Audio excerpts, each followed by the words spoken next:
Il est 8h12 sur Radio Mont-Blanc, soyez les bienvenus. Les élections municipales, comme depuis un petit bout de temps quand même là, c'est le dossier Radio Mont-Blanc. Tous les jours, vous pouvez comme ça suivre les élections municipales. La rédaction est avec moi. Sébastien Voileau, bonjour. Bonjour Romain, bonjour à tous. Et alors, pas d'invité aujourd'hui.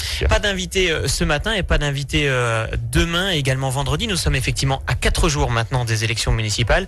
Il nous semblait que c'était un petit peu compliqué d'avoir des invités jusqu'au vendredi. Ça faisait un petit peu de favoritisme. Pour autant, nous conservons bien notre rendez-vous de 8h10 tous les matins jusqu'à vendredi. On va un petit peu vous expliquer pas mal de choses. On rappelle simplement, depuis le 27 janvier, nous avons reçu tous les candidats sur La Roche-sur-Foron, sur Megève, sur Les Ouches, sur Bonneville, sur Salanches, sur Chamonix, sur Cluse, sur Passy évidemment, également Taninges, et enfin nous avons reçu hier les candidats de Saint-Gervais. Donc voilà, tout ça vous pouvez les voir en podcast.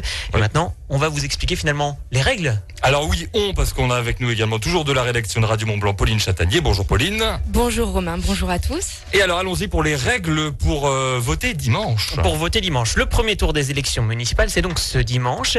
Et cette année donc, certaines règles ont changé. La parité homme-femme est devenue obligatoire. Le panachage n'est désormais possible que dans les communes de moins de 1000 habitants. Et le jour du scrutin, une pièce d'identité est également obligatoire pour voter, quelle que soit la taille de votre commune. Alors donc à J-4 du premier tour de scrutin, le point sur ce qui change cette année avec Pauline Chatanier. Et tout d'abord, la règle qui aura causé le plus de difficultés pour les candidats lors de la constitution de leur liste, c'est bien ce respect de la parité homme-femme, n'est-ce pas Pauline Chatanier? C'était en effet une difficulté supplémentaire pour les candidats de toutes les communes de plus de 1000 habitants, constituer une liste qui compte autant de femmes que d'hommes. Sur les bulletins de vote, vous verrez donc apparaître alternativement le nom d'un homme, puis d'une femme, et ainsi de suite. Alors, outre nouveauté, j'en parlais pour les communes qui ont entre 1000 et 3500 habitants, le changement de mode de scrutin, écoutez bien. Et c'est un changement qui concerne 112 communes en Haute-Savoie, dont par exemple Samoin, Maglan, Pras-sur-Arly ou encore Cordon et ses 1006 habitants. Pour ces communes, fini le panachage en inscrivant ou en rayant des noms sur le bulletin de vote. Désormais, c'est le scrutin de liste, c'est-à-dire l'élection d'une liste complète qui s'appliquera au total dans 155 communes de Haute-Savoie. Et alors, comment ça se passe à l'inverse pour les communes de moins de 1000 habitants cette fois? Alors, pour les communes de moins de 1000 habitants, il y en a 139 en Haute-Savoie. Pas de changement, le panachage reste autorisé. C'est le cas par exemple à Saint-Sigismond, Demi-Quartier, Mont-Saxonnet, Servoz ou encore Valorcine. En revanche, il est désormais impossible de voter pour une personne qui n'est pas officiellement candidate, et ce, dans toutes les communes, quelle que soit leur taille. Et puis dernier changement, le jour du vote, c'est-à-dire donc dimanche, tous les électeurs doivent présenter une pièce d'identité pour voter. Oui, c'est désormais une obligation dans toutes les communes, sans exception. Pour voter, les électeurs doivent présenter une pièce d'identité, passeport, carte d'identité, permis de conduire ou encore carte vitale avec photo. Sans pièce d'identité, votre bulletin de vote ne pourra pas être accepté par le président du bureau, même s'il vous connaît personnellement. Et voilà, c'est donc dimanche le premier tour des élections municipales dans toutes les communes. Et les bureaux de vote seront ouverts de 8h à 18h. J'ai envie de dire, quel que soit le temps, s'il fait grand soleil, c'est avant 18h qu'il faut se rendre au bureau de vote pour dimanche.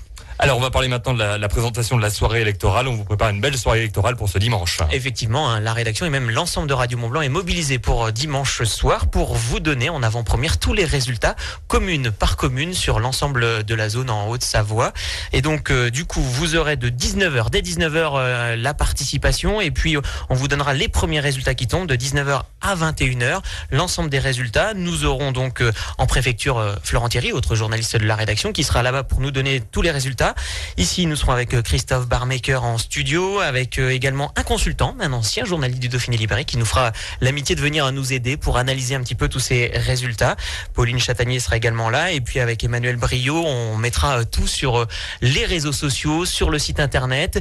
Vous aurez donc les résultats, et puis vous aurez aussi les candidats qui vont réagir. On les contactera par téléphone et ils pourront effectivement donner leurs sentiments, s'ils sont élus ou s'ils sont en ballottage favorable ou défavorable pour le second tour. Voilà Voilà, c'est dimanche de 19h à 21h sur l'antenne de Radio Mont-Blanc. On va vous dévoiler donc en temps réel, c'est important de le dire, tous les résultats du premier tour, commune par commune, Radio Mont-Blanc, radiomontblanc.fr, Twitter, Facebook, etc. Voilà.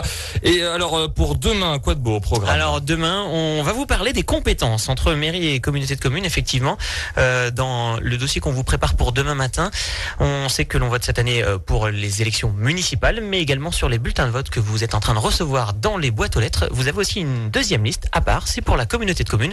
Et donc on va essayer de vous expliquer qui fait quoi entre la commune et la communauté de communes. Ça, c'est le dossier de demain. Et puis vendredi, nous parlerons des communes à surveiller où le scrutin va se dérouler soit au premier tour, soit ça devrait se faire au deuxième tour et ça pourrait être un petit peu chaud, par exemple. Très bien, merci Sébastien pour toutes ces informations. Galanterie oblige. Pauline Chatanier, à demain. À demain. Sébastien, à demain. À demain à 8h10. Élection municipale sur Radio Mont-Blanc.